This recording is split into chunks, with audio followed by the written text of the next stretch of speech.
হয়, আজি নিৰ্বাচনী প্ৰচাৰৰ অন্তিম দিন। অলপ খন্তেক পিছতে নিৰ্বাচনী যিটো প্ৰচাৰ কাৰ্য তাৰ সমাপ্তি ঘটিব। আমিও এই মুহূৰ্তত ৰেলী কৰি আহি ইয়াত সমবেত হৈছোঁ। সকলোৱে সহায় সহযোগিতা কৰিছে। আপোনালোকে দেখাই পাইছে বিভিন্ন ফালৰ পৰা বিভিন্ন ধৰণৰ মানুহ আহি আমাক সহায় সহযোগিতা কৰিছে।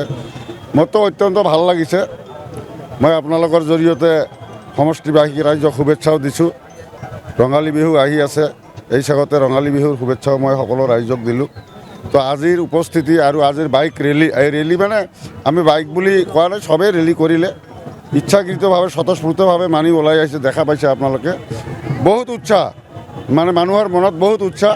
আৰু আমি যে জিকিম এইটো মানে 100% মানে খাটাং হৈ গৈছে আজিৰ এই বাইক ৰেলী বা মানুহৰ এই উপস্থিতিতে। ইমান বতৰ, বেয়া বতৰতো মানুহ আমাক ইমান সহায় সহযোগিতা কৰিছে, বহুত ভাল পাইছোঁ।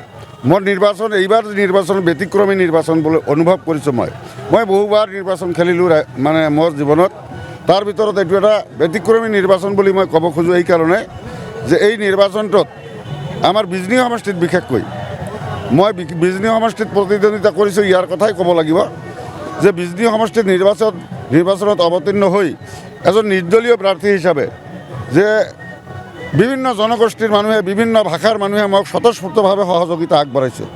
আপোনালোকে দেখা পাইছে মোৰ লগত বড়ো ভাইসকল ইমান কষ্ট কৰিছে, ৰাজবংশী ভাইসকল ইমান কষ্ট কৰিছে, বেংগলী ভাইসকল ইমান কষ্ট কৰিছে, আপোনাৰ ৰাভা, আদিবাসী, নেপালী সকলো শ্ৰেণীৰ মানুহে স্বতঃস্ফূৰ্তভাৱে ওলাই আহি মোক সহযোগিতা কৰিছে। তাৰ কাৰণে মই তেখেতসকলক ধন্যবাদো দিছোঁ আৰু সহযোগিতা আগবঢ়োৱাৰ কাৰণে তেখেতসকলৰ প্ৰতি মোৰ কৃতজ্ঞতাও জ্ঞাপন কৰিছোঁ। কণ্টেষ্টটো আজিৰ দিনত মানে কি ক'ম আৰু, এতিয়া তেওঁলোকে দুইজনৰ কোনজন আহে ওলট পালট হৈ থাকিব। আপাতত তিনিকণীয়া প্ৰতিদ্বন্দ্বিতা মই হ'ব বুলি ভাবিছোঁ। তাৰ ভিতৰত লাষ্টত যায় এতিয়া বিজেপিৰ লগতেই হ'ব বুলি মই এটা অনুমান কৰিছোঁ। মই মাৰ্জিনটো কিমান হয় দেখা যাব। সেইটো মই মাৰ্জিনৰ কথাটো নহয়, মইতো আৰু গণক নহয় না, ইমান মাৰ্জিন হ'ব। মুঠতে মই জিকিম।